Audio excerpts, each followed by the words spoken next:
Hello বন্ধুরা, good evening. তো দেখো অনেকদিন পর নিজের ভয়েস করে একটা ভিডিও দিচ্ছি। তো তোমরা থালার মধ্যে দেখতেই পাচ্ছ বড় বড় পেঁয়াজ রয়েছে। তো আগে এটা হচ্ছে পরশু দিনকার ভিডিও, সন্ধেবেলার। তো সেই দিন ভাত নিয়ে বসেছিলাম। তো তারপরে আবার ভাতটা রেখে আবার ইচ্ছা করলো যে না, ভাত খাবো না আজকে, একটু পেঁয়াজই খাই। তো সেই কারণে পেঁয়াজগুলো কুটছিলাম।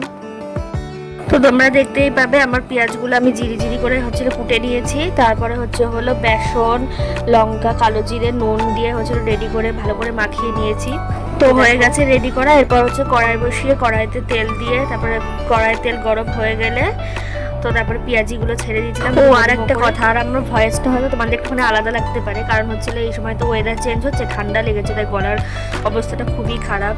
তো সেই কারণে একটুখানি ভয়েসটা অন্যরকম লাগছে। তো তারপর দেখো পেঁয়াজিগুলো এক পিঠ লাল করে ভাজা হয়ে গেলে আর এক পিঠ উল্টে দিচ্ছিলাম। আমার খুব মাঝে মাঝে সন্ধ্যেবেলা, মানে বিশেষ করে সন্ধ্যেবেলাতেই এটা ওটা খুব বানাতে ইচ্ছা করে। মানে এমনি অন্য সময় ভালো লাগে না, অতটা ইচ্ছা করে না, কিন্তু সন্ধ্যেবেলা টুকটাক কিছু একটা বানাতে ইচ্ছা করে। তো দেখো এক পিঠ লাল করে ভাজা হয়ে গিয়ে আর এক পিঠ উল্টে দিয়েছিলাম। তো এই যে আমার পেঁয়াজিটা পুরো রেডি। এইদিকে আমি পেঁয়াজি মুড়ি নিয়ে রেডি হয়েছি বসে খাওয়ার জন্য, আর এদিকে বসে বসে খাচ্ছি আর মার সাথে গল্প করছি।